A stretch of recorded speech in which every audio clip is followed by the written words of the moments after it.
各位網友精神，好講下精神啊！呢次癸水，癸水啦，最十天干最後一個，亦都係我覺得啊，因為我自己癸水人啊，我覺得癸水幾難批。係啊，因為點解咧？啱啱講俾你聽，癸水係咩？癸水唔係落雨啊，係霧，係啦，霧化嘅嘢。霧咧就去到邊度就黐住邊度，咁啊即係其實係依附形式而存在嘅。係。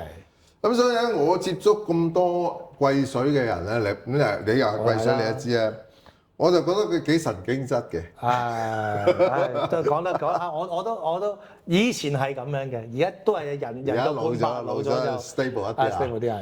咁但係因為癸水咧，如果你有個身邊有癸水朋友咧，真係你要就一就佢咯，即係有時會跳掣啊咁樣嘅，好忽發奇想啊嗰啲啊，就唔同啲陽日元好 stable 嘅。五陽加以丙為最啊，五陰加以癸為至啊嘛。癸水係最陰柔、最變幻莫測。係。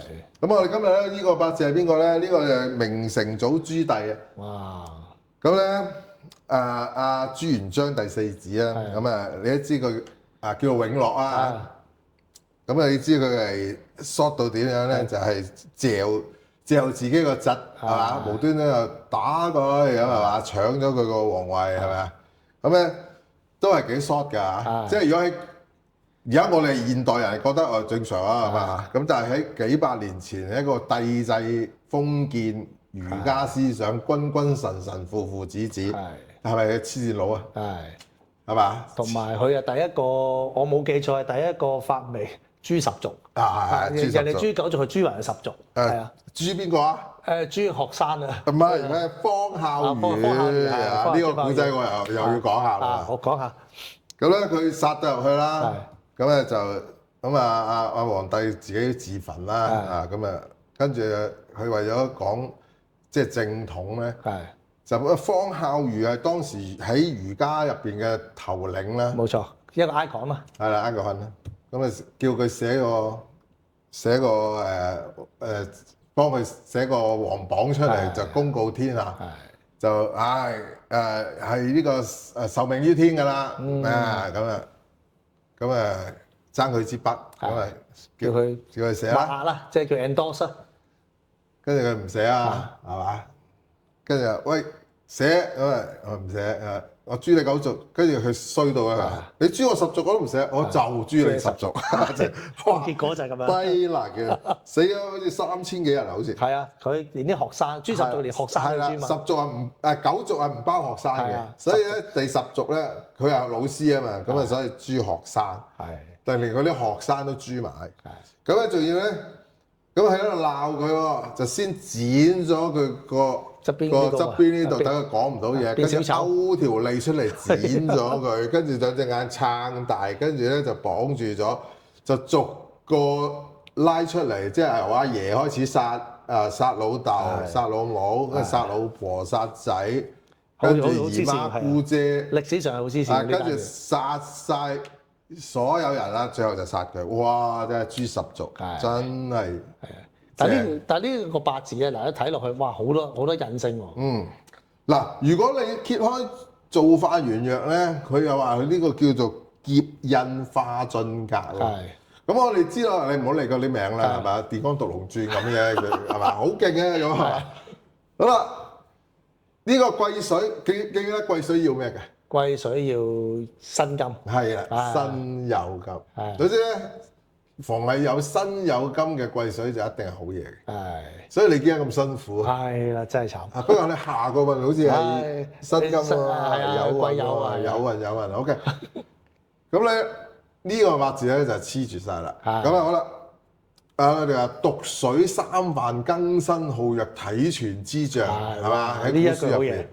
咁呢個八字就係呢隻啦，冇錯，係成個局體嘅。喺夏天嘅癸水一定要金多，呢個唔夠多啩，好多到爆燈係嘛？咁所以咧，佢呢個命咧就係呢個特別嘅格局，係好特別。咁除咗佢，就有阿孔祥熙咧，係咪啊？宋家三姊妹嘅其中嫁咗一個咧，就係孔祥熙咧，係咁都係呢個八字，都係類似嘅八字。你如果你揭造化元約。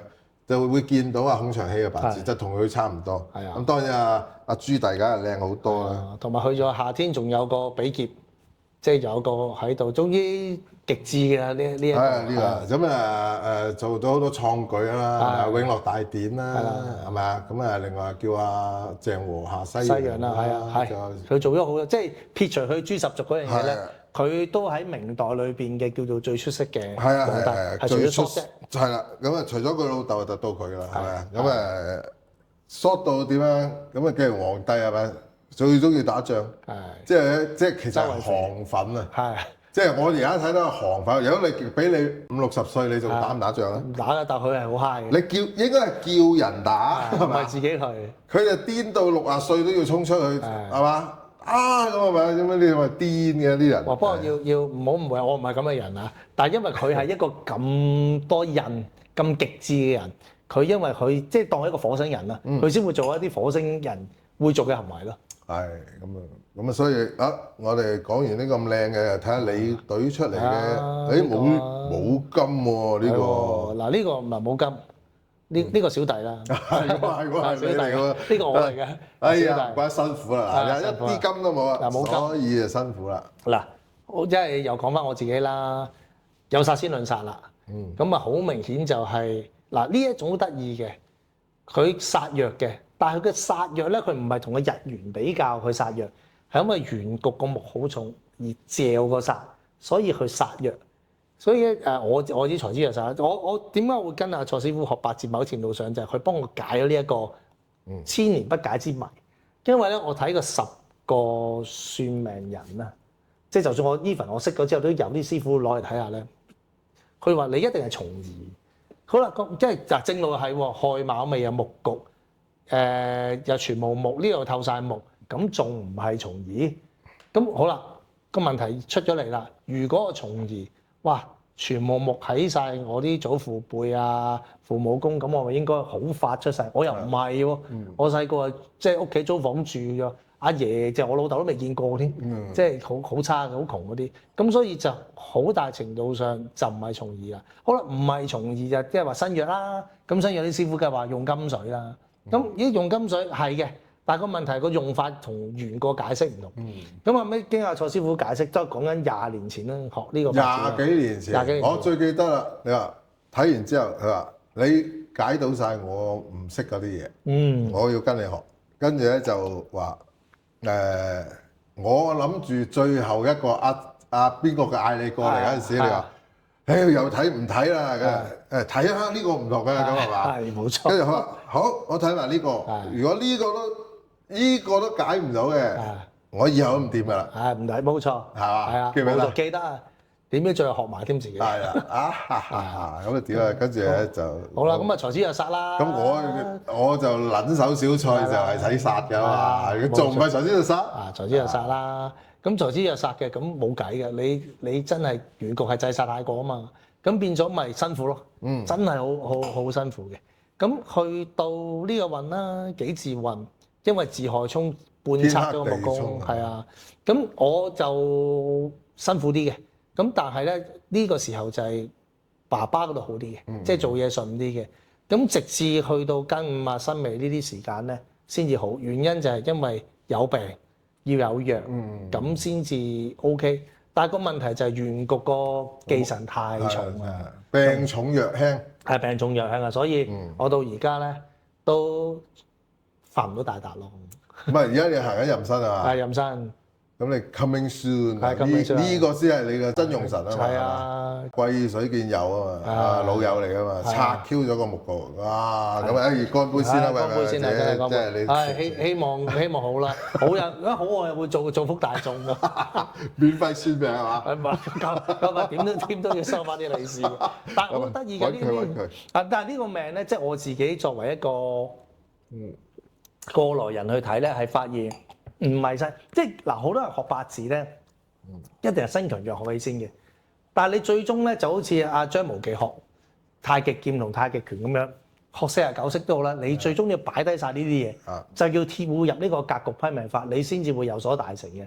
如果唔係咧，你想10年8年都好啦，你都係身強弱，最終係批唔到嘅。所以都好多年啦，而家好感恩，如果蔡師傅幫我拆咗我呢個謎，於是即係話投入咗呢一個算命堪輿嘅領域啦。咁亦都好彩嘅，咁啊學到呢樣嘢之後咧，亦都擴展其他嘅術數啦。咁其實都做得唔錯嘅。起碼對人緣都非常之好啦。非常好，非常好，非常好，非常好。呢樣好感恩嘅。咁我就都冇乜跳掣嘅，即係細個你話脾氣大啲啦，即係好易發脾氣嗰啲咁啦。但係到而家行緊藥運嘅時候，個人係好隨，你大家見到我都好隨和啦，係咪？係隨和。係啊，好啦，但係我飲完啦，你飲啦。OK。好啦，我哋終於都講晒十天干啦。十天干啦，係啊。咁啊，我哋第日就講其他嘢啦。講其他嘢啦。你有啲風水嘅命例啊，嗰啲好多啊，風水又得啦，係啊，風水啊，卜卦又得啦。嗱，最緊要我覺得啲網友如果中意嘅，可以留言。話俾我聽，你想聽一啲咩題目，我哋會盡量講多啲。係啦，因為嗱，坦白講，阿蔡師傅就八字聖手啦，咁咧我就全科啲嘅，你當一個 GP 啦。咁但係總之有求必應，如果大家網友想聽卜卦、風水、命理、改名，我哋無任歡迎，會揾唔同嘅朋友上嚟，或者我自己嗱蔡師傅一齊啦，就同大家分享多啲。咁啊，今集時間差唔多啦，記住訂閱、俾讚。同埋 share 俾唔同嘅朋友睇，令到我哋更加有動力去做好呢個節目。多謝大家。好，拜拜。